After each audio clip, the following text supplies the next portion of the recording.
Well, welcome to the second session of this year's Enlightenment Workshop, Oxford's interdisciplinary seminar in 18th century intellectual history and literary culture. My name is Avi Lifschitz, and I convened this seminar with my colleague Nicholas Cronk, director of the Voltaire Foundation, who joins us from Oxford. I am right now in Berlin, Germany. And this year we dedicate the series to discussions of recent publications in Enlightenment studies. And it is our great pleasure to host here today Antoine Lilti, professor of history at the École des Hautes Études en Sciences Sociales in Paris. Antoine is well known to anyone working on the Enlightenment, especially on 18th century French intellectual history. And he's the author of L'Héritage des Lumières. This is the book we shall discuss today. It is a fascinating collection of revised and also of new articles that take stock not only of 18th century issues, but also of how these issues are inevitably refracted through our own interests through modern prisms. And a major part of the book discusses the conundrum inherent in the Enlightenment's views or attitudes towards non-European cultures and its claim to universality that is to some extent also reflected in our own engagement today with post-colonialism and global history. Other sections of the book cover elements of modernity, especially the tension between the private and the public elements of the social.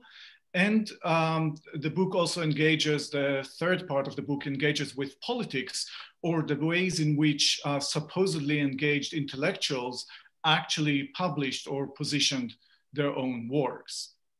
And while Antoine Lilti joins us from Paris, we are delighted to have here with us two major interpreters of Enlightenment cultures from the East and West coasts of the United States. Margaret Jacob of UCLA, she joins us from California, and Darrin McMahon of Dartmouth College. As last time, we shall start with comments from the discussants, and each will talk for some 10-15 minutes, followed by Antoine Lilti's reply and an open discussion. For the discussion, you're very welcome to type your questions into the Q&A button or the Q&A channel that you see on your Zoom screen. So without further ado, let us turn to our first discussant, Darrin McMahon. Darrin is professor of history at Dartmouth College and also co-editor of the journal Modern Intellectual History. He is the author of Enemies of the Enlightenment, 2001, and also two longue durée histories of Happiness, 2006, and of Genius under the title Divine Fury, 2013. In 2013, Darrin has also published with Samoin a volume entitled Rethinking Modern Intellectual History, which discusses, I think, several of the themes that are also at the very center of the book we're discussing today by Antoine Lilti. Darrin, the floor is yours. Thank you so much, Avi. Actually, Antoine has an article in that same collection too, so that's a nice serendipity. Huge thanks to you and to Nicholas and to Torch and to the Voltaire Foundation in Oxford for the invitation to participate today, and above all to Antoine Lilti for giving us this fine book, an excellent excuse to get together. I know we're all missing the human and social component of the Republic of Letters, but these virtual gatherings are a nice spur to keep going until we can get back together in the flesh, and I very much look forward to that. So my assumption, our working assumption today is that not everyone tuning in will have yet had a chance to read Antoine's book. And so my plan is to just give a kind of overview and then to make a few specific comments, and then Professor Jacob will delve into some more of the details. And the first thing to say, if you haven't read the book yet, is that you really should. It's a rich and important book, beautifully crafted and elegantly written, with an analytical dexterity and theoretical ease that only further reaffirms Antoine's place as arguably the leading commentator on the Enlightenment working in France today. As many of you will know, he's also a wonderful ambassador and host for intellectual exchange across the Channel and across the Atlantic, and you'll find a good deal of that intellectual generosity and cosmopolitan spirit at the heart of these essays. The book is comprised of 12 essays in all, which deal primarily, although not exclusively, with the French Enlightenment and French Enlightenment figures, and indeed with high Enlightenment figures, a point that I'll come back to in a moment, along with their many interpreters. We encounter here Voltaire, Rousseau, Diderot, Raynal, Holbach, Sade, and many others, as they grapple with the problems and forces thrust upon them by changing social, cultural, and economic conditions, publicity and public space, capitalism and commercial society, the media revolution, empire, and engagement with the non-European world. In this respect, the book illustrates nicely a conviction that guides it. The old opposition, Antoine writes, between intellectual history and social history is obsolete, and he recommends their further collaboration and conflation, calling for, quote, an intellectual history of the social, a proposition with which I couldn't agree more. A number of these essays have been published, as Avi said, in some form before, but they've all been reworked in a way that gives this book a remarkable coherence, I think more so than your kind of standard book of essays. This works together as a whole, and collectively it's an extended meditation on the heritage of the Enlightenment invoked in its title. In effect, these essays ask us to consider together what that heritage really is. What has the Enlightenment left behind, and to whom? What is its legacy, its bequest? One answer is that the Enlightenment is a kind of arsenal, a storehouse and redoubt of intellectual weaponry that can be drawn upon to firm up our values in order to wage war on intolerance, inhumanity, bigotry, prejudice, and religious fanaticism. The book begins, in fact, with Antoine's interrogation of this conception in his analysis of the popular French response to the horrific massacre at Charlie Hebdo in January of 2015, which provoked a widespread embrace of a kind of Enlightenment now à la Française, above all in the person of Voltaire, enlisted as militant defender of universal values or universal French values, threatened, it seemed, by barbarism and savagery and obscurantism. Something analogous happened in the United States after 9/11. And in that year, coincidentally, we also saw the publication of a more scholarly version of the conception of Enlightenment as arsenal, Jonathan Israel's Radical Enlightenment, which offered what he described as a package of Enlightenment values that might still be drawn upon today to complete the unfinished task of making the world fully modern. If you've read Antoine's classic critique of Israel, first published in the Annales in 2009, but updated and reproduced here, you'll have a sense already that he resists this understanding of the Enlightenment as a body of doctrines or a stable ideological program. For one thing, he points out in the context of the post-Charlie Hebdo response, how out of keeping this Enlightenment arsenal was with the picture of Enlightenment presented in contemporary scholarship, where for some time, searching questions about the Enlightenment's relationship to non-European peoples, to questions of race and gender, to the environment, and to domination have long complicated any simple embrace of the Enlightenment and Enlightenment values as instruments for a righteous crusade. Antoine recognizes and indeed takes very seriously the force of these critiques and the broader post-colonial challenge, le défi post-colonial, the title of one of the key essays of part one. But here too, he resists efforts to reduce Enlightenment to a set of dogmatic propositions. He shows in a series of extraordinarily perceptive and close readings of Voltaire and his elaboration of universal history, of Raynal and Diderot in the history of the two Indias, in the tensions embedded in Enlightenment notions of civilization, that the lights of the Enlightenment, les lumières, and I'm quoting, don't allow themselves to be reduced to a doctrine, a coherent set of precepts and values. They furnish rather an ensemble of ambiguous, dialogic, and complex texts which prepare the scene of an infinitely complex field of battle. End of the citation. To those who would see in the radical propositions of a Raynal or a Diderot in the Histoire des deux uns only a call for universal liberation, a summons, as it were, for the Black Spartacus to avenge Europe's slaves, Antoine makes clear the subtle and not so subtle European bias that permeates this and other texts. But then again, to those who would see in these writings only the ideology of European imperialism, Antoine makes clear how riddled they are with doubts, with self-criticism, with aporias that complicate and contradict European pretensions to moral or epistemological superiority. Time and again, he points to the internal tensions and internal contradictions in his Enlightenment authors and texts, emphasizing their polyphonic and polysemous nature, which allow for multiple, sometimes even incompatible interpretations and appropriations. Antoine's Enlighteners complicate, they question, they provoke, a little like Socrates, the great hero of Diderot, even if Diderot knew he couldn't live like him, which is to say, as a martyr to truth. That, as Antoine shows in his essay, Adieu Socrate, devoted to Diderot's interest in Socrates, is another of these figures' contradictions. Their pose somewhere between free-floating intellectual heroes and comfortable bourgeois.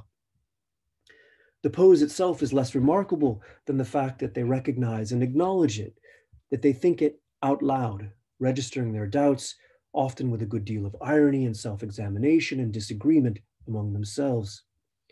Antoine's Enlightenment, in other words, is plural, it's multivocal, and it dramatizes in a foundational way the complex confrontation with the experience of modernity.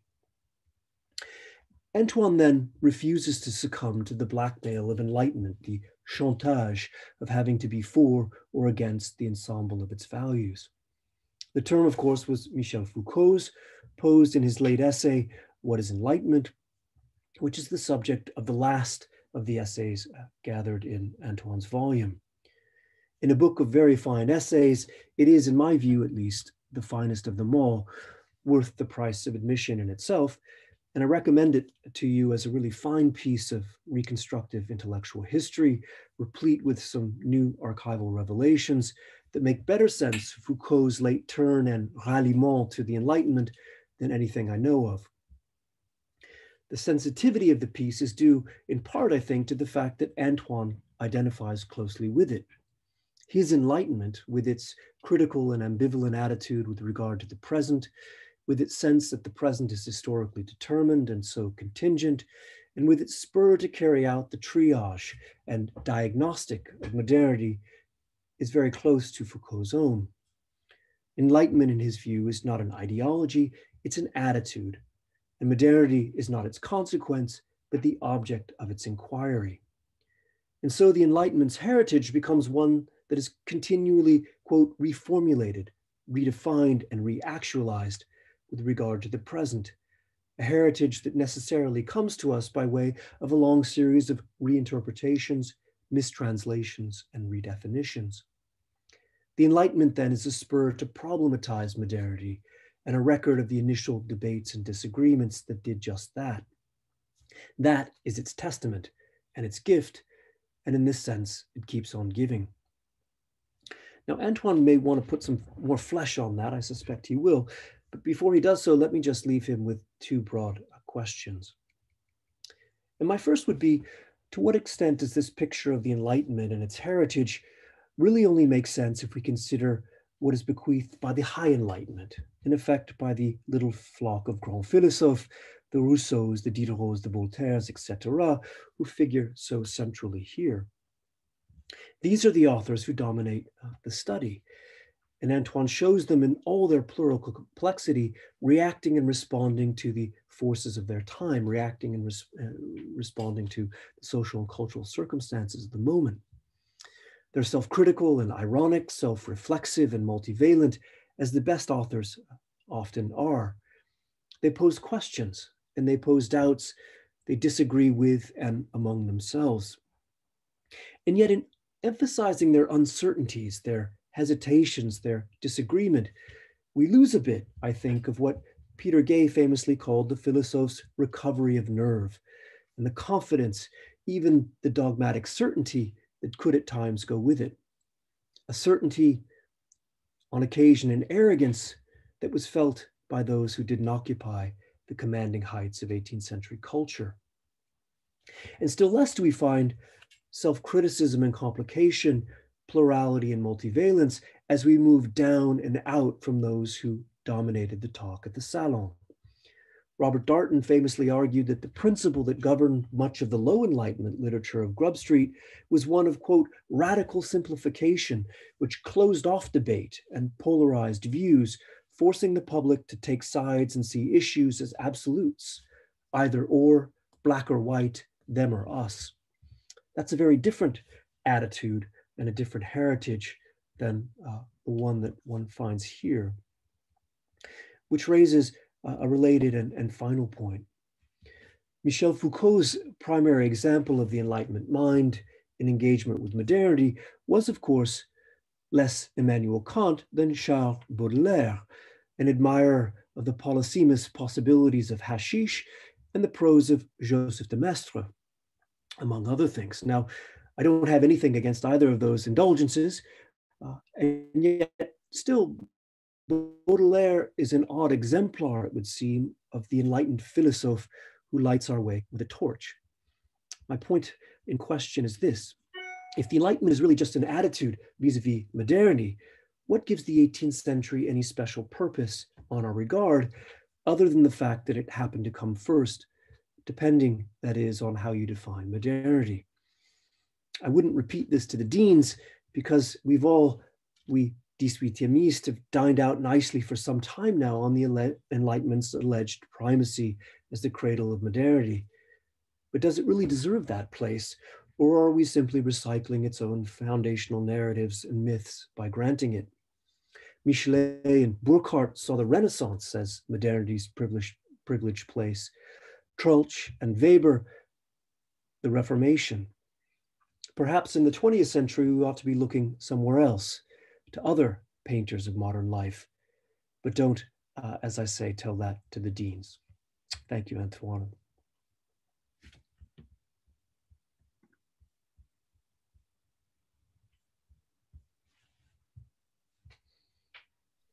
Okay, now I have successfully unmuted myself. Thank you very much, Darrin, for this brilliant comment and for the overview of the book. We shall now move on to the second discussant, Margaret Jacob, who is Distinguished Professor of Research at the University of California in Los Angeles. It would take far too long to mention all of her substantial contributions to Enlightenment research. I'll just mention here the Radical Enlightenment, 1981, Leaving the Enlightenment, 1991, and most recently, the Secular Enlightenment, 2019, which we discussed in this very seminar last year. So thank you very much for joining us all the way from Los Angeles, Margaret, and the floor is yours. It's my great pleasure. It's wonderful to be able to speak so far and wide to so many people. And I want to thank, of course, the Voltaire Foundation and Oxford University and Antoine for his remarkable book. Antoine's remarkable book ventures into territory well trodden by historians as formidable as Cassira, Mornay, Roche, Venturi, Gay. It's a daunting list, and I need not elaborate. Wisely, Antoine addresses all the recent historiography in the introductory remarks, reminding us that it is, quote, impossible to identify Les Lumières as holding a single unique position. The philosophes are not characterized by an intensity, are best characterized, he says, by an intensity of contradictory debates and criticism. They could be optimistic, rationalists, technophile, the same time that they were historicists, yet also convinced that cumulative progress is possible. Perhaps most compelling for those of us who are drawn to modernity with all of its pitfalls was their belief that they lived in a new time. For all their blindness to the faults of their time, their constant insistence on crushing the infamy resonates with all who wish for humanity the benefits of social justice and political reform. Lilti seeks to capture the heritage available to us from the philosophers, and he is in sharp dialogue with those who today would castigate them for their arrogant assertion of their singular civilization. Likewise, he sees the legacy of the Lumie not, quote, in a fidelity to a radical philosophy, but in the capacity to enlighten the ambivalent potentiality in historical change. To work through the ambivalences and meaning of temporal events, people of the 18th century, he reminds us, had available new spaces for reading and discussion. The zone of sociability could be found in the salons, the clubs, the academies, the new Masonic lodges that proliferated in the century on both sides of the English Channel. These spaces permitted the penetration of Enlightenment ideas as well as their generation. And they were to be found both in the Royal Society of London and in the Grub Street cafes to be frequented in any European city of moderate size. I sometimes debate in my mind what would be the right size. And I sometimes think about 35,000 people, that is about the size of The Hague, was the kind of city I have in mind. With a generosity of spirit, Lilti takes on the various critics of the Enlightenment. He dwells first upon the cultural relativism that attacks the Enlightenment for its willingness to pronounce in universalist terms. He is more generous than I, in my old age, am willing to be. He understands that post-colonial theory judges the impulse to be universalist as inherently imperialist. He reminds us that the thrust of enlightened universalism was, however, aimed at human rights in the service of women, slaves, and the downtrodden of every society. He accepts the account of Sankar Muthu that insists upon the later Enlightenment as putting forward an intellectual agenda that was unassailably anti-imperialist, and that he accepts indeed as a valid account of the later Enlightenment.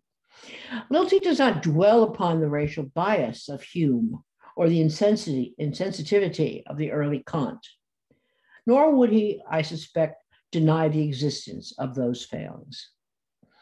Where one might write a differently and more powerfully nuanced account would be to spend time, and thus a great deal many more pages, on what the situation actually was for human beings deemed less valuable, less worthy by old regimes of church and state.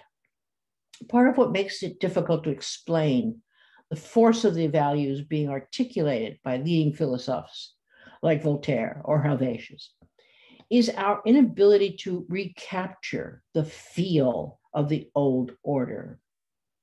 Very few Westerners living now in places like the United States or France can comprehend the feeling of 18th century people ranked as lesser by their superiors.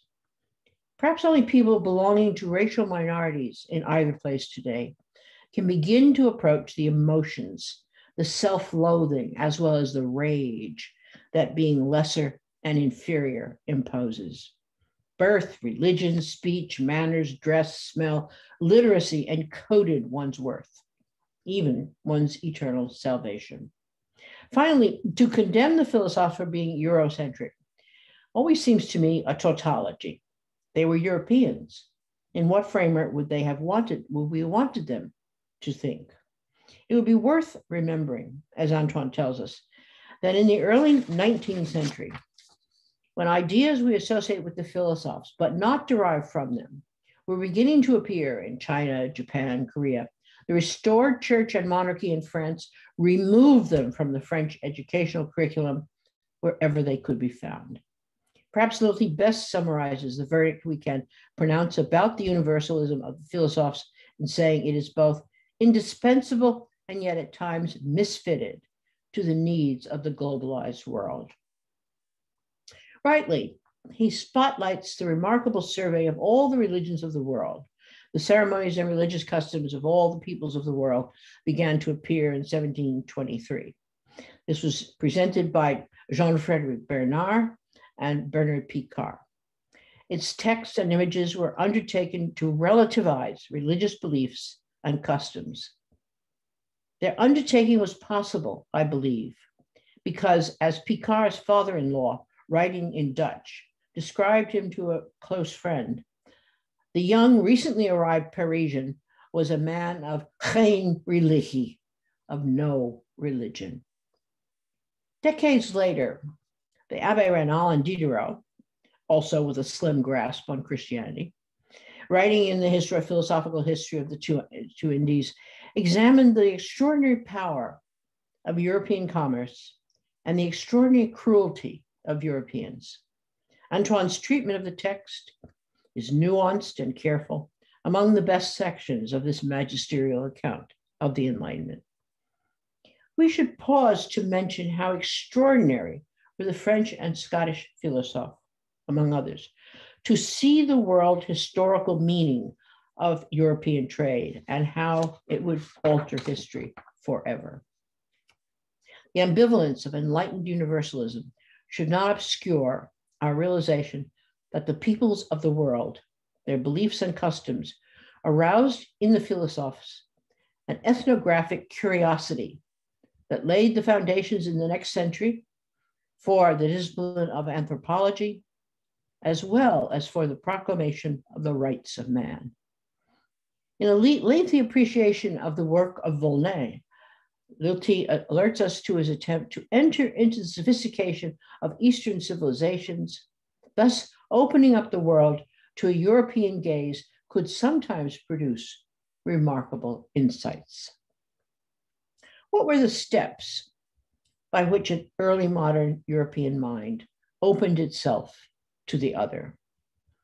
For the sake of simplicity and in the interest of time available, I'm arguing that religious heresy, from Socinianism to atheism, became the sine non qua that sent Christian European minds in search of an alternative understanding of history, as well as of the peoples of the world.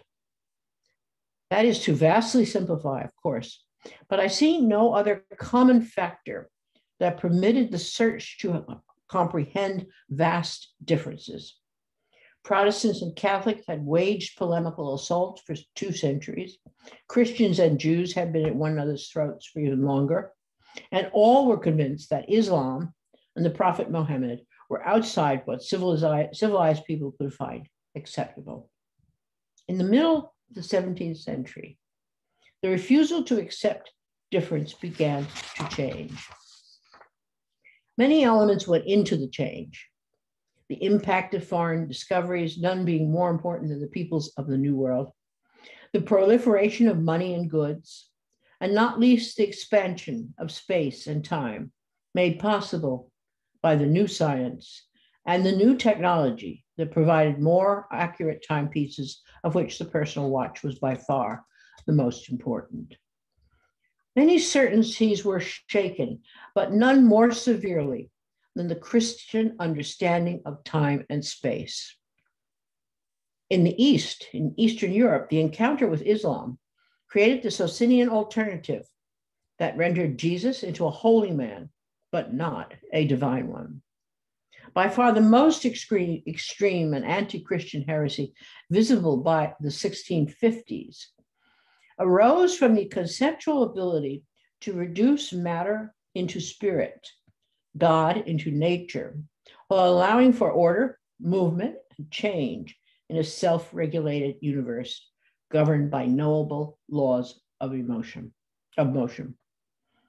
Contemporaries had many terms, most of them derogatory, to describe the move toward what some called atheism, others materialism, and by 1705, pantheism. It can be found in France in the clandestine manuscript, the Theophrastus Redivivus, which has been so wonderfully illuminated by Mori and Pagiani. In England, it could also be found in the writings of Hobbes, and in the Dutch Republic, of course, in the thought of Spinoza, especially as elaborated upon by the Newtonianism of Toland. It is hardly surprising that this ultimate heresy announced itself largely in a clandestine literature, often simultaneously metaphysical and pornographic. As Lilti describes it, the new public space produced an individual subjectivity best seen in the intensely social activity of reading in the privacy of one's chamber. There, a man who arrived at no religion, yet who read widely, could find religion manifested everywhere, in the ceremonies of birth, marriage, and death, even in cannibalism, all presided over by an omnipresent priesthood. The equally human and religious presented itself. World commerce brought this account of the new world humanity and made it available for European consumption. The profit motive of writers, engravers, and publishers made the different and the exotic infinitely attractive. To be sure, access to the new peoples of the world required literacy and the financial credit to buy or subscribe in advance to very expensive books with their remarkable engravings. The material reality of consumption and credit leads Antoine to connect the social to the intellectual history of the period, and thus to remind readers about the impact of emerging capitalism on status and credibility. I must confess that the way to connect the acceptance of certain ideas with the demi-monde of fashion and credit eludes me, and I would ask him to further explain the linkage in his reply. By comparison, his discussion of the radical Enlightenment is a model of clarity, but then I'm very biased. In 1981, I saw a radical thread in the rays of light that shone on the Republic of Letters during the latter decades of the 17th century.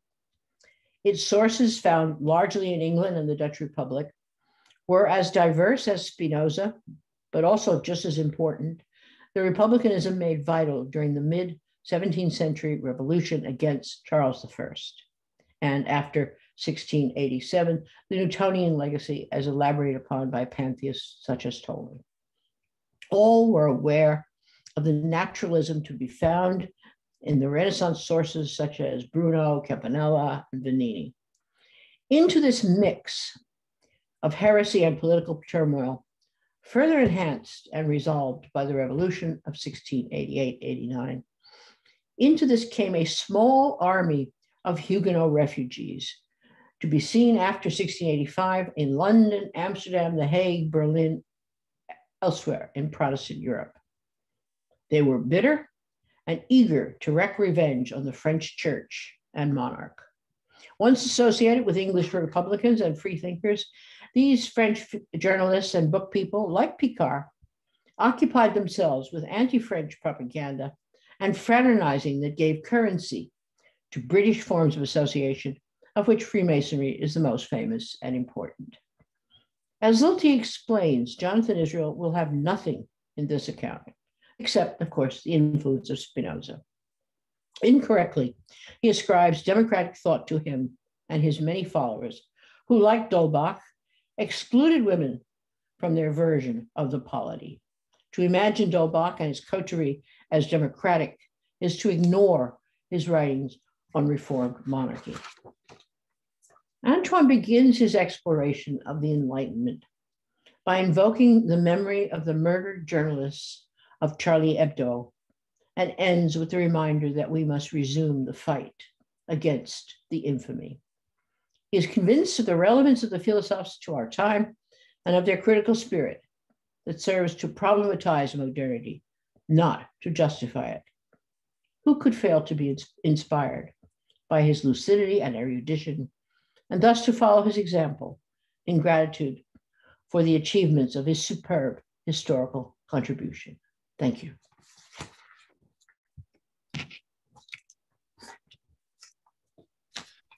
Thank you very much, Peg, for your comments on the book, for the overview of the book, for contextualizing it against Jonathan Israel's work, against your own work. And finally, we now get to the author himself, of course. And although Antoine Lilti needs no introduction, I shall just mention here briefly his revisionist book, on the French salons of the 18th century, entitled The World of the Salons, published first in 2005 in French, then 2015 in English. His book, The Invention of Celebrity, 2014, English version in 2017. And finally, of course, the current book on the legacies of the Enlightenment. And Antoine, please, the floor is yours. Thank you very much, Avi. And first, I would like to thank you, Avi and Nicholas, for organizing this Enlightenment workshop. And of course, I'm also deeply grateful to Peg and Darrin for their generous and insightful comments. It is really an honor to be read carefully by two of the leading scholars in the field, and it is a pleasure to be so well understood. And finally, thank you all of you who attend this seminar, even though I know we are all getting a bit tired with online events, but it's a real pleasure to be gathered thanks to Zoom. Before answering the important questions that have been raised, I would like to stress briefly that in writing this book, I had three main goals, which Darrin and Peg have alluded to. First, I wanted to create some links between historiographical debates, which are very, very rich, but often very complex and specialized, and on the other hand, the way the Enlightenment is referred to in the public and political sphere, which is often somehow caricatural. And this is why the book starts with the evocation of Charlie Hebdo, as it has been mentioned. And as a result, this book was not conceived as a synthetic and homogeneous narrative of the Enlightenment, but rather as an attempt to make academic debates and disagreements accessible to a wider audience. The second aim of the book was to insist on the diversity and polyphony of the Enlightenment while, and it's important, while at the same time claiming the persistent utility and relevance of the notion. I believe that the plurality of the Enlightenment is not a flaw. On the contrary, it is precisely its worth if we conceive today of the Enlightenment as a space for debate and tensions. Thus, the third point was to investigate the relationships between these intellectual debates, which took place in the 18th century, and the notion of modernity. And I will come back later on this point, but my argument here, to put it simply, is that the Enlightenment was not the doctrinal program of modernity. Rather, it was the critical attempt by which European elites sought to think about the ambivalences of modernity, to account for the crisis of traditional hierarchies, the rise of global commerce, the development of media communication per print, and so on. In this perspective, one of the most contested debates about the legacy of the Enlightenment, of course, for our time is the question of universalism, colonialism, and Eurocentrism. As Darrin and Peg mentioned, the first part of the book is devoted to this topic. Peg thinks that I am too generous with the post-colonial critique of the Enlightenment. And this objection has already been raised by Paul Cheney in a review of the book.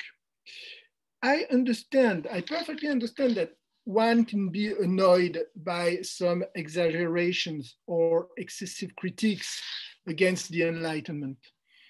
However, I really think it is very important to take seriously the objections raised by post-colonial scholars, not in order to renounce the legacy of the Enlightenment and the ideal of universalism, but to develop a more lucid and complex understanding of its pitfalls. By the way, I don't think that speaking of the Eurocentrism of Enlightenment thinkers is a tautology, precisely because they claimed to break with a point of view centered on Europe, or rather on Christianity. They were Europeans, yes, indeed, but they claimed to adopt a truly universal perspective on humanity. Let's think of Voltaire, who started his universal history, his essay sur les mœurs, with Indian and Chinese histories, or of Jean-Jacques Rousseau complaining that the science of man was sadly limited to Europeans. Nous ne connaissons d'hommes que les seuls Européens, he wrote. And in some ways, they have succeeded in this attempt thanks to a conception of human nature as universal, based on reason, and to a new curiosity for the diversity of cultures and people, as Peg has stressed. But on the other hand, it must be acknowledged that they did not go far enough, or more accurately, that this universalist ambition has revealed profound contradictions.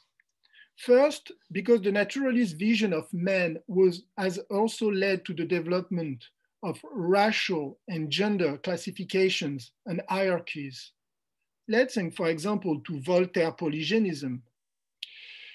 And also because the historical conception of progress, which was summed up in the notion of civilization, led to the idea of European superiority, even though this superiority was itself sometimes questioned. Therefore, I think we must try to escape the opposition between the apology on the one hand and the denunciation on the other hand of Enlightenment universalism. That's the new form of the Enlightenment blackmail. It is much more useful to return to 18th century texts to show carefully their ambivalences and contradictions in order to rethink the universalist ideal.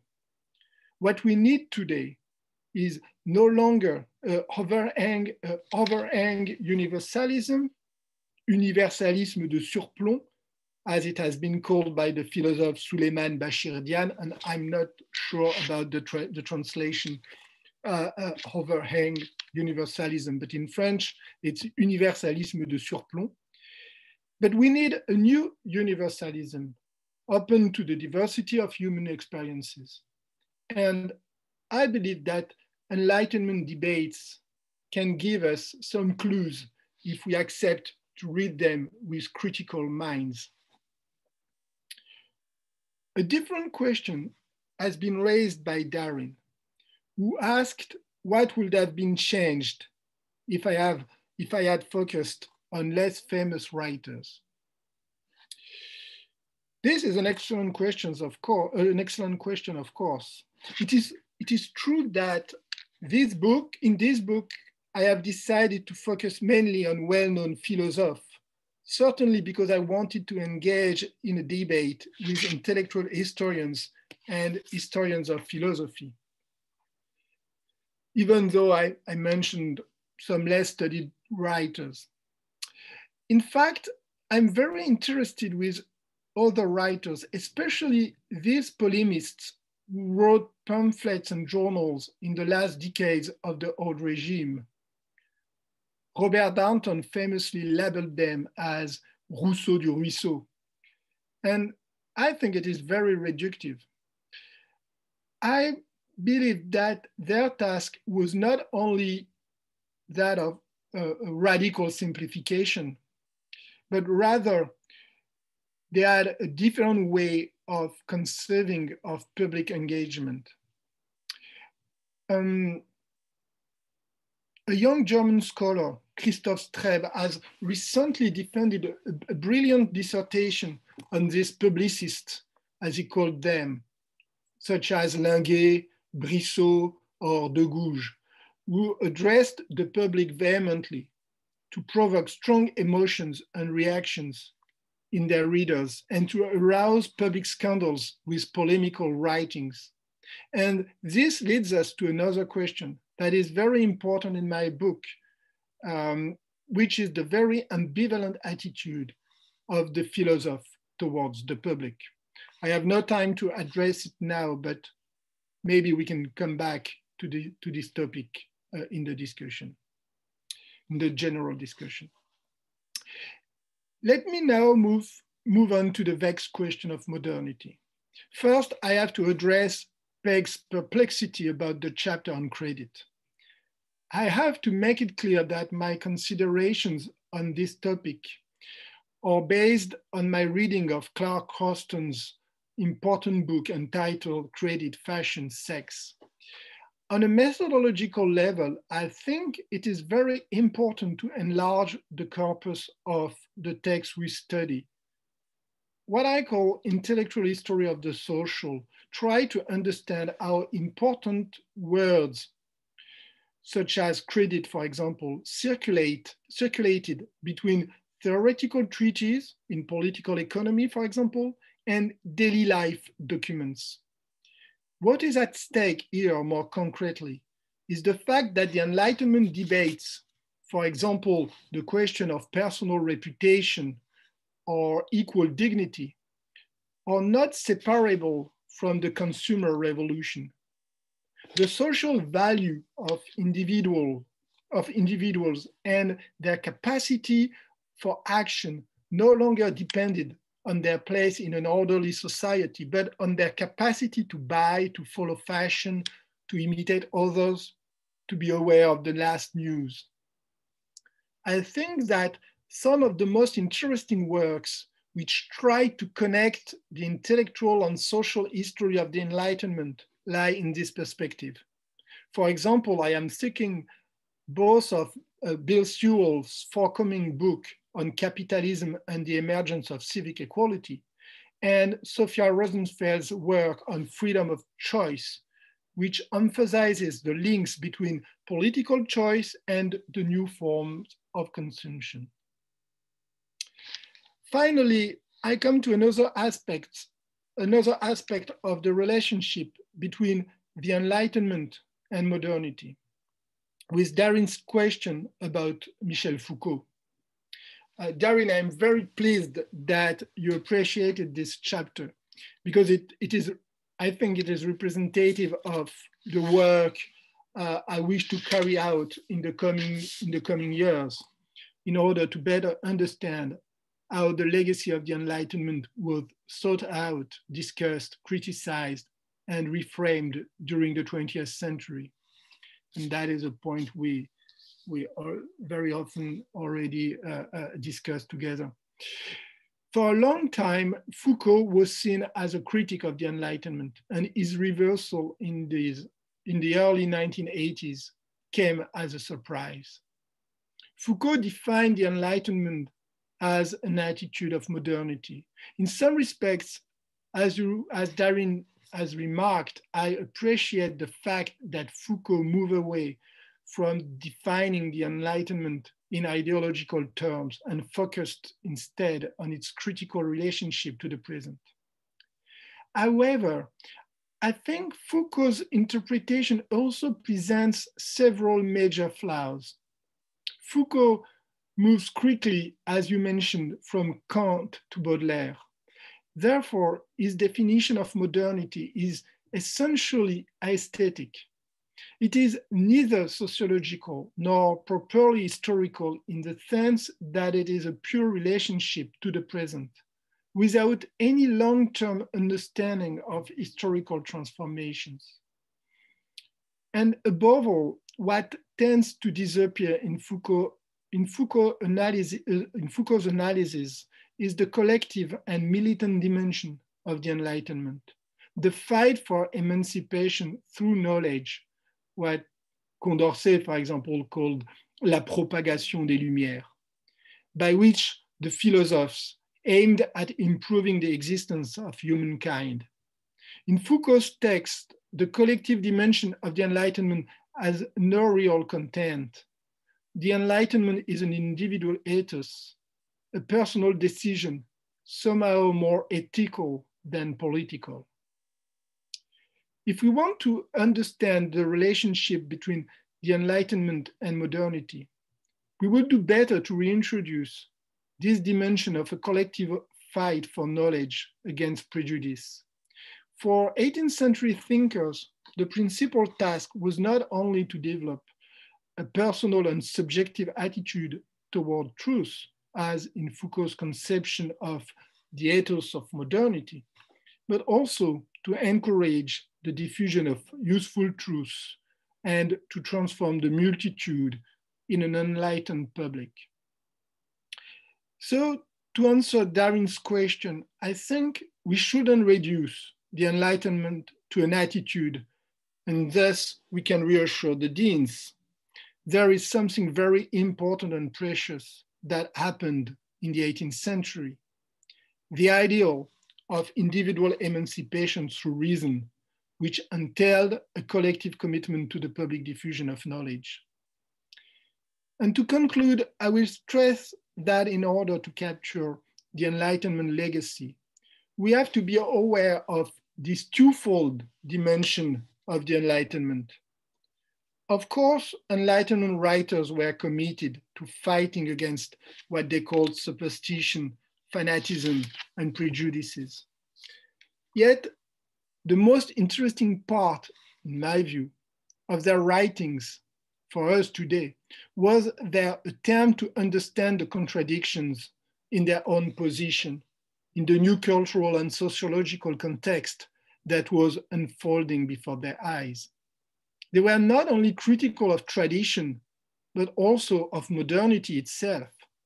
Skepticism, irony, self-criticism were fundamental features of their writings, and I believe not only of high-rank philosophers' writings. And that is why they were mostly neither dogmatic nor systematic. Inheriting Enlightenment, therefore, for us today does not imply brandishing philosophers' ideas as authoritative arguments, but rather being attentive to what in their debates continues to alert us both to both the promises and the dead ends of modernity. Thank you very much for your readings and for your attention. Well, thank you very much, Antoine, for this reply. And I'm sure some of the themes will come up in the open discussion. I would like to remind everyone that you can now start typing your questions into the Q&A channel of the Zoom screen. And maybe I should start with a question that I had in mind while reading the book about a topic that doesn't really form one of the main axis of interpretation here, but had troubled quite a lot of your predecessors, Antoine, from Daniel Mornay to Roger Chartier. And that's, of course, the classic question of the relationship between the Enlightenment and the Revolution. So we have Volney, but it's a wonderful close reading. But my question was, is this just something that was there very pressing, as a very pressing question in the 20th century around the bicentenary of the revolution? And now we have our own questions, as you say, of post-colonialism, of Eurocentrism that are much more central? Or do you have any particular stance on this big question? Thank you very much. That's a very important question. In fact, I would say that I think that the focus on the link between the Enlightenment and the French Revolution has obscured many of the features of the Enlightenment, especially in French historiography, not only, but especially. And it was in purpose that I I put aside this question in this book because I wanted rather to stress the reformist and plural and polysemic dimension of the Enlightenment. And I think that but on the other side, I would say that if I have to work on this question, the link between the Enlightenment and the French Revolution today, I will study more precisely how the revolution itself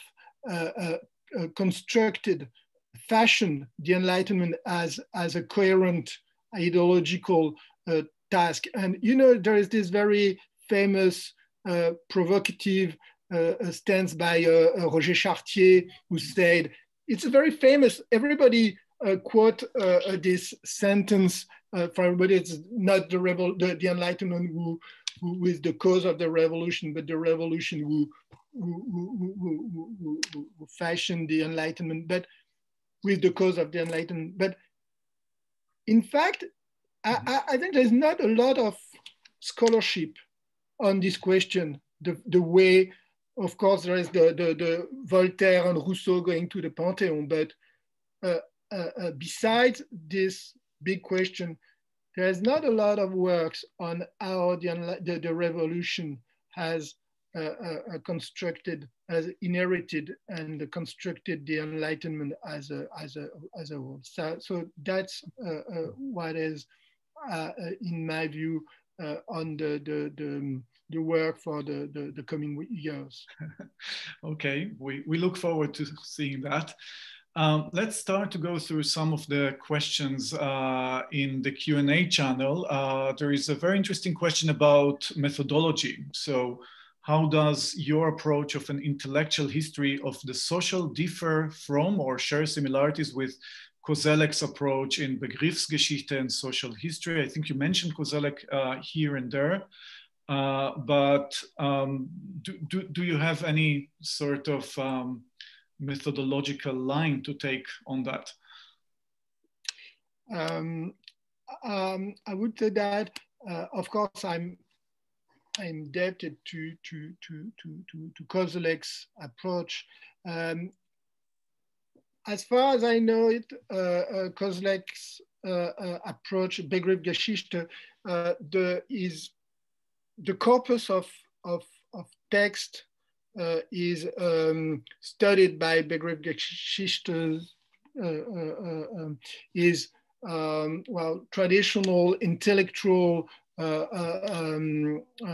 corpus of text, and I think we can now make the same sort of works, but with daily life, practical archives. And for example, the work of Clark Roston I was referring to, she also looked at how the credit is used in the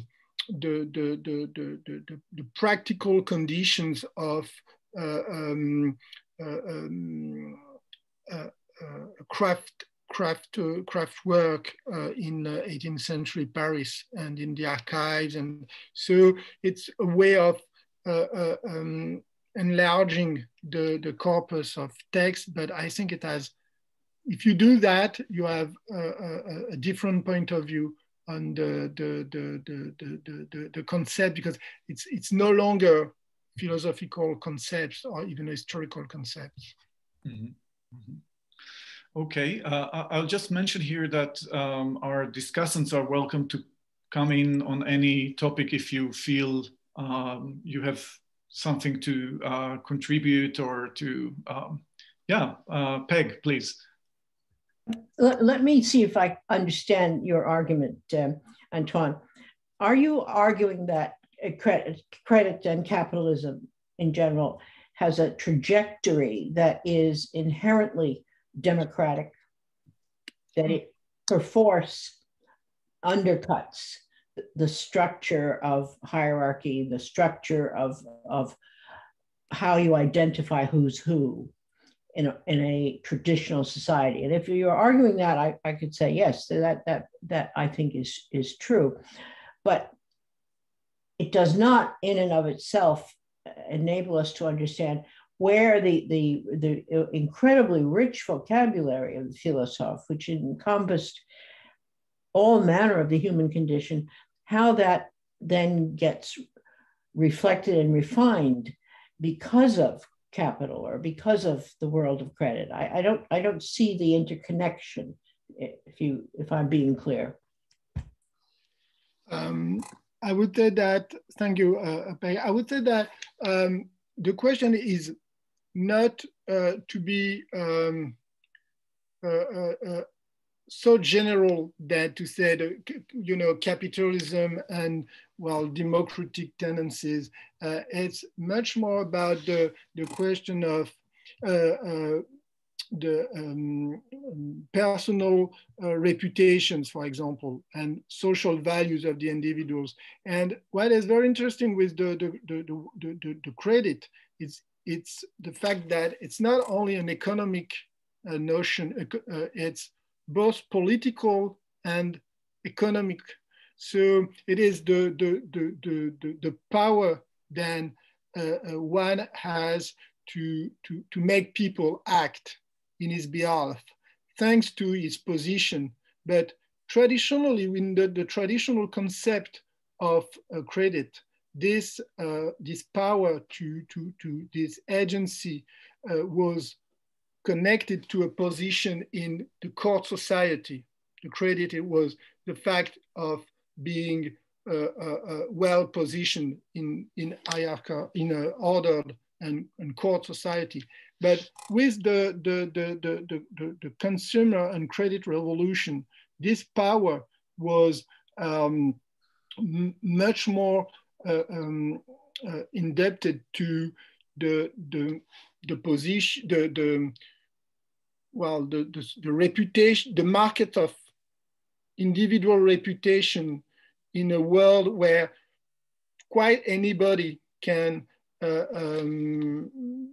have this new credit as a homme à la mode or femme à la mode. And for example, in the trajectory studied by Clark Roston of the complex relationship between Marie Antoinette on the one hand and Rose Bertin is very interesting, because it's not absolutely a question of democracy, it's a transformation of a social agency between which enable someone as Rose Bertin, who had no place in traditional court society, to become very well known, very wealthy, and to become a model in the new urban 18th century landscape.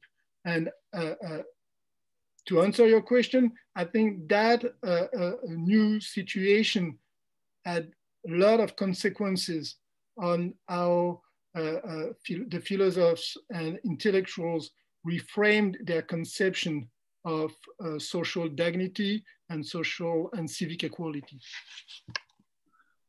Okay, we have another question about post-colonialism, which we discussed earlier, from Gregory Brown. I don't know whether you can see it there, the first question, and it is basically whether the critique or the post-colonial critique is a critique of the Enlightenment itself or of a certain reading of Enlightenment scholarship or of Enlightenment scholars. So how do you see this post-colonial critique, and if and depending on that, does that change our reading of your defense of the Enlightenment against the post-colonial critique? Hi, Greg. Thank you for the question. Well, I would say mostly the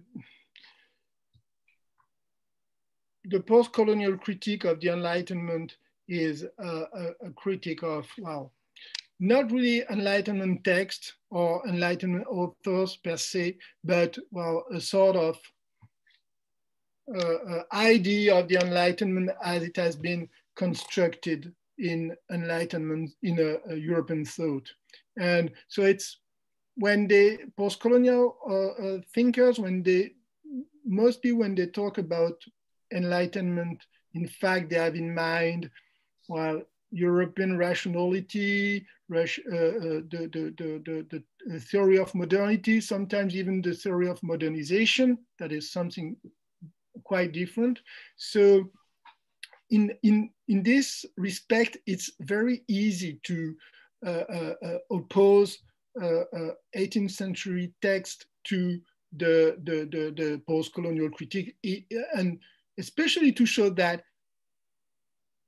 a lot of post-colonial arguments against Eurocentrism was already there in an 18th century text. And that's a very easy defense to make, but it's not enough, because on the other hand, even when they are, well, sometimes out of the target, in fact, I think that the Enlightenment, the post-colonial theory, they compel us to, it compels us to focus more precisely on the contradictions and ambivalences of 18th century text. So it's not so much a question of defending the 18th century against the critic, but using the critic to enrich our understanding of the Enlightenment. And I have no time now here, but for example, I'm working these days on Diderot supplément au voyage de Bougainville. And of course, it's very interesting because Diderot supplément, you can use it as a very easy answer to post-colonial critique, but you can also read it with a post-colonial look, and it became much more interesting if you do that. And some, for example, Doris Gary has started to do this. So, well, I hope it's an answer to your question. Thank you. Okay, we have here two questions that the last two questions in the chat that basically concern the Franco-centrism, let's say, of the book, which you're very clear about right at the beginning. And Joanna Innes asks that she basically asks, is it a fair characterization that you don't seem very interested in the specificities of the contexts in which other people in other places wrote? And would you want to qualify or change any of your broader claims about the character and legacy of the Enlightenment if you approach them other than primarily through a French lens? And then there is another question concerning the heritage, the legacies of the Enlightenment, and whether it has a different significance or weighs differently in France than in other European countries. So of course, these are questions that touch upon your own, let's say, moorings in the French debates with which you start the book and so on. No, it's a very, very, very fair questions. Well, so let me stress 2 points. First, it's not a book on the French Enlightenment. It's a book on the Enlightenment, generally speaking, but with mainly based, that's true, on French examples, because that's my expertise, but also sometimes with example outside France. So it's possible that it's somehow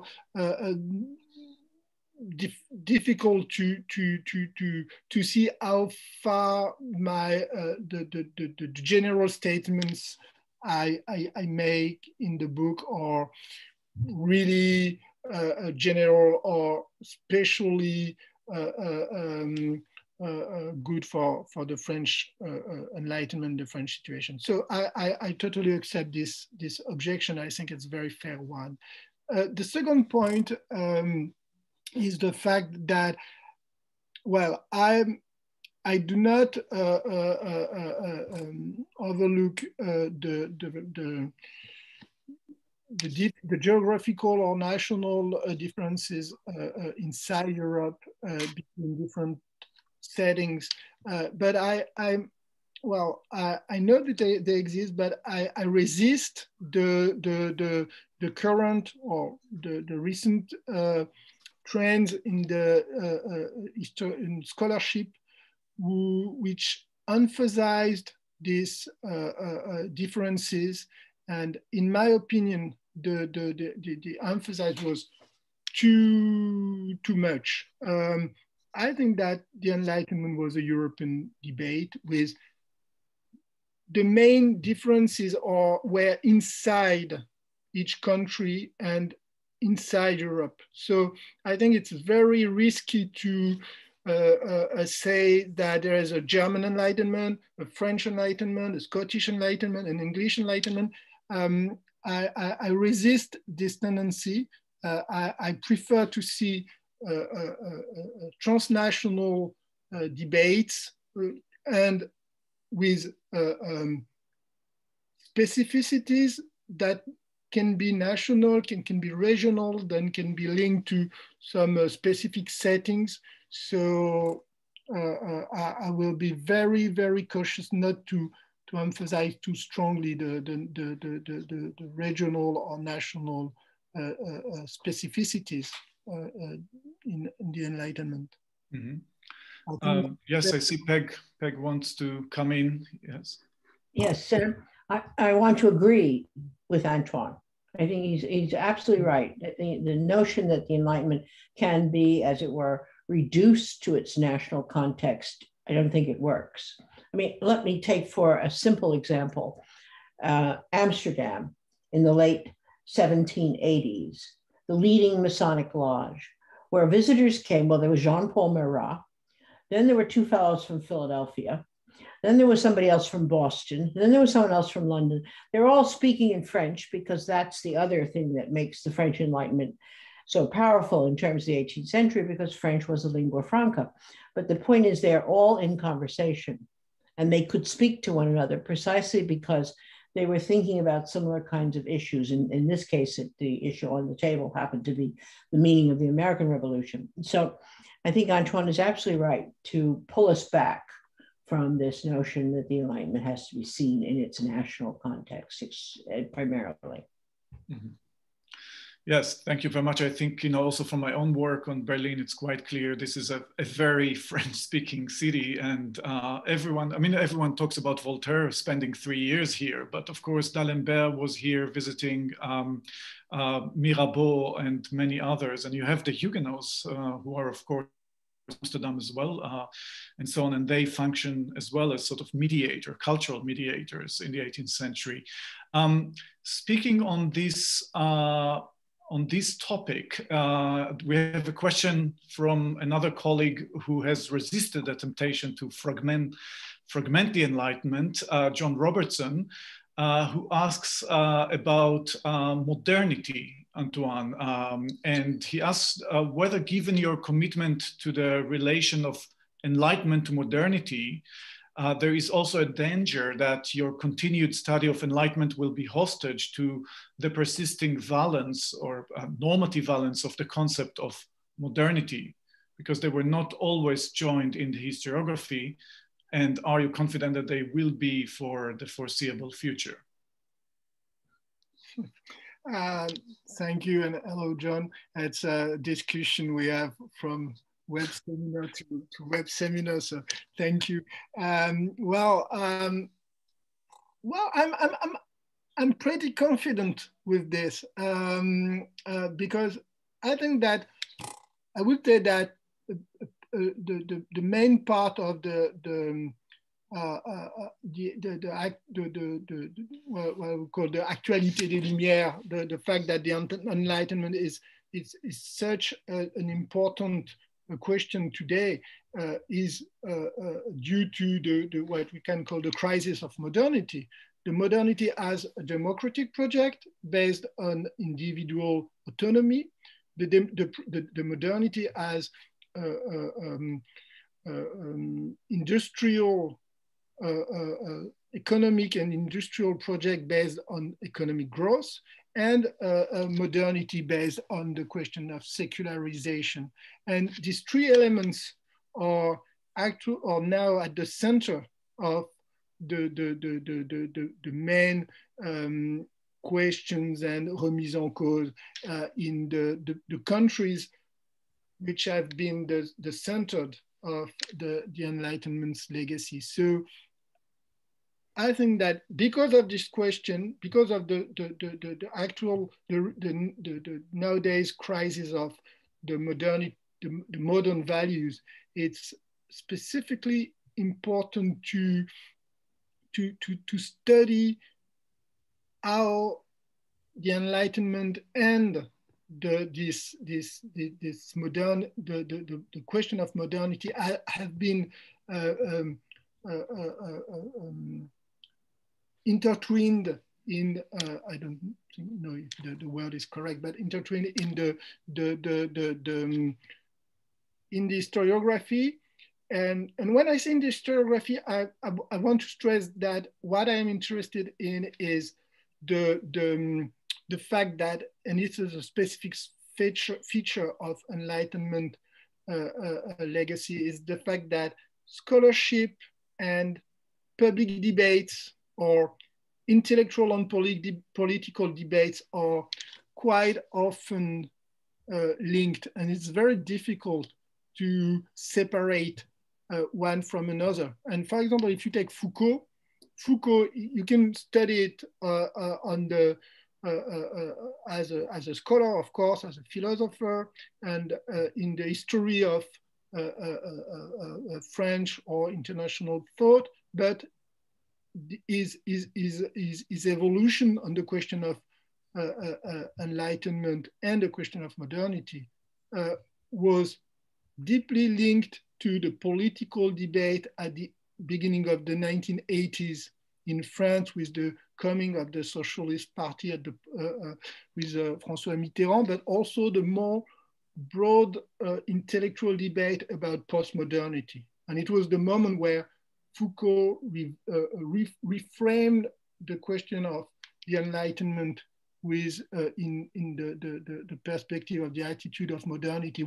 It was an answer to the postmodern challenge. Well, thank you. I know that Antoine, you and John Robertson and also Peg Jacob participated in a recent discussion of Enlightenment and modernity in a Dutch journal. And I don't know if Peg or Darrin want to come in on the M word.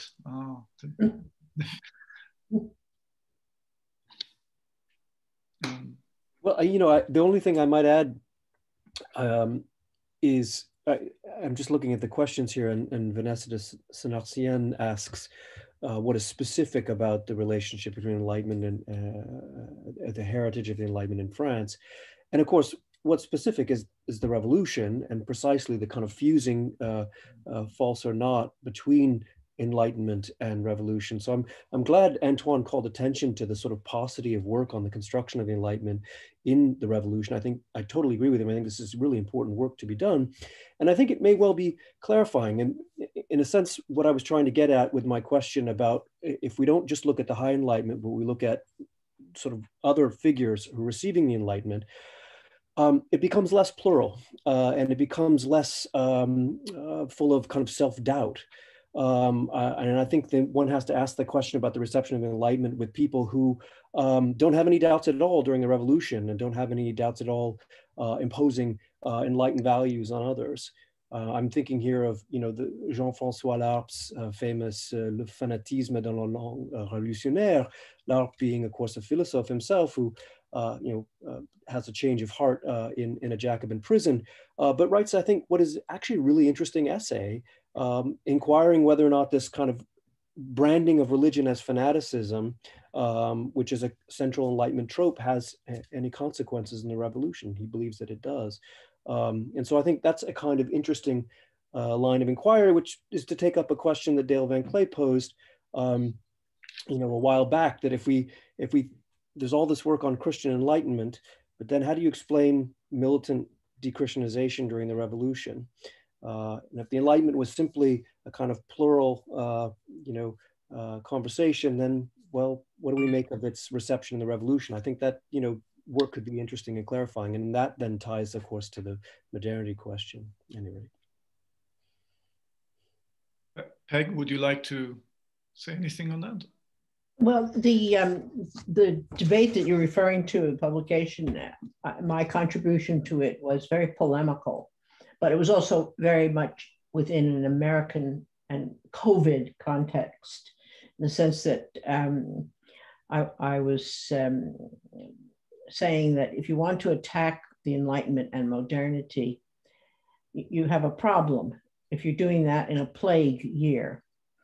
Because the only thing that's going to get us out of this, we know full well, is the science, the chemistry of the vaccines. And science is going to what's going to get us out of this.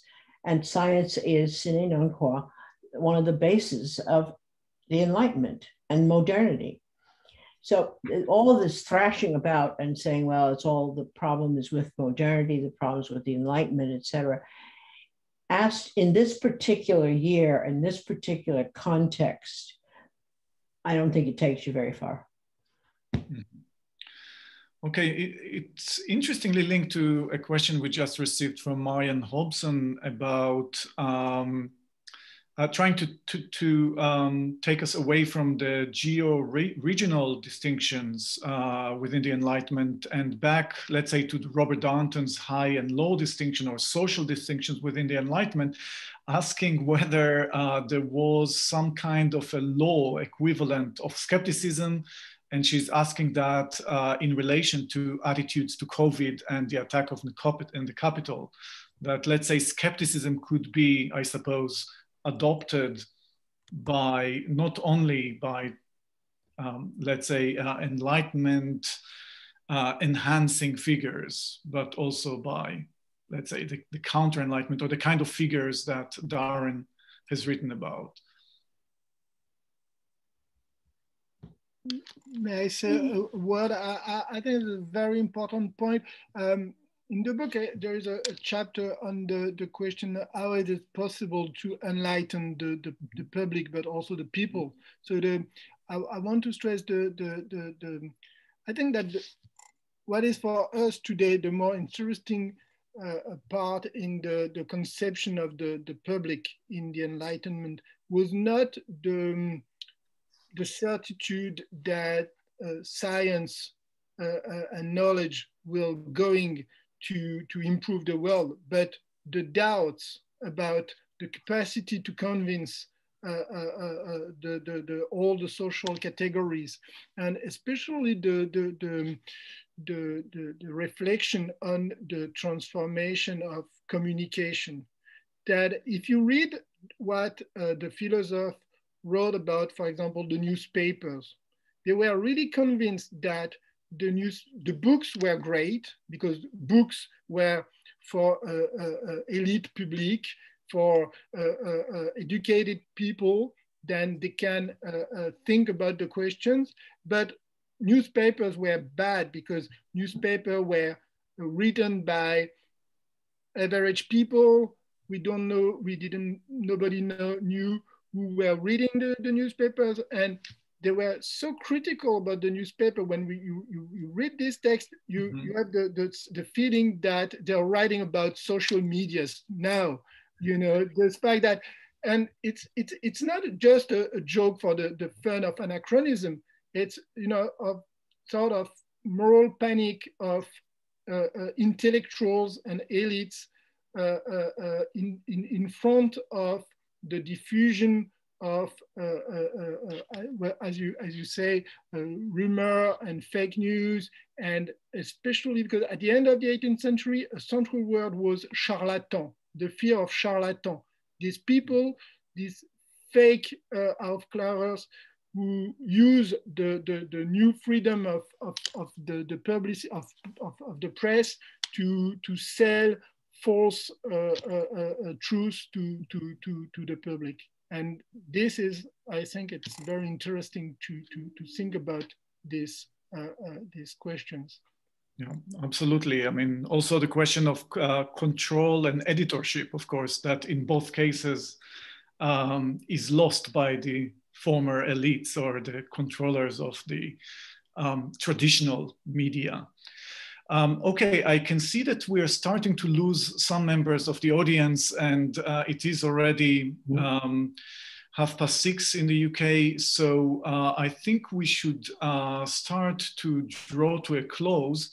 I don't know whether, Nicholas, do you want to add something or to the discussion? I think I can see Nicholas there. He's a bit... I was just unmuted.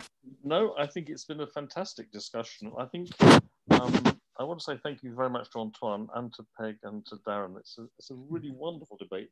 This could go on for so long because it touches on so many different themes. What I've been thinking over the last 15 minutes or so is 2 weeks ago, we had a debate about Richie Robertson's book about the Enlightenment that's just come out. And I suppose that was really quite a special thing because it was a view of the Enlightenment by a literary critic, in a sense. Unapologetically, he says, I'm not going to talk about the theories of historians or philosophers. I'm approaching the Enlightenment as a literary critic. And what we heard Antoine doing today was talking more from the, you could say, the more conventional perspective of a historian, looking at historiographical issues. But the thing that I personally really admire in Antoine's book, it's not a question, it's just an expression of admiration, actually, Antoine. But what I like about your book is the fact that you write as a historian, but actually using you do use the techniques of literary critic in the analysis of the texts. So when you study, it can be a text by Voltaire, it could be the Supplément de Bougainville, and you bring out the complexities, whether it's the use of irony or polyvocality, dialogism in the texts. For me, coming to the Enlightenment from the perspective originally that of a literary critic, I find that really helpful. And I think it helps make your point about the polyphony of the Enlightenment, actually. I think, for me, that's a very satisfying way of reading the Enlightenment. Also, because it gives us sort of wiggle maneuver, it gives us wiggle room when we're trying to make a connection between the 18th century modernity. I think what you're saying, if I've understood, that there is a connection, but it's not too simplistic. But if we understand that there's a lot of sophistication and ambiguity and irony in Enlightenment discourse, that already is a good way to, that's another way of understanding why it could be very modern as well, I think. So that's one of the things I'm taking away from this discussion, which for me in some ways has been a very interesting continuation of the discussion of a fortnight ago, which I wasn't expecting. So thank you. Yeah, and before thanking our panelists once again, we should add that the next session of the Enlightenment Workshop will take place on the 22nd of February, so in 2 weeks' time. And please register on the Eventbrite as you have done for the current session. And the link for the Eventbrite page is available on the website of the Voltaire Foundation. And yeah, it is time to say thank you to Antoine Lilti, first of all, for writing this wonderful book and for joining us for this very invigorating and fascinating discussion of the book. And of course, to Peg Jacob in Los Angeles, and also to Darrin McMahon, who basically went very carefully through the book and provided us with two wonderful sets of comments that really got the debate going, got the discussion going. So thank you all very, very much. Thank you very much. Thank you very much. Thank you.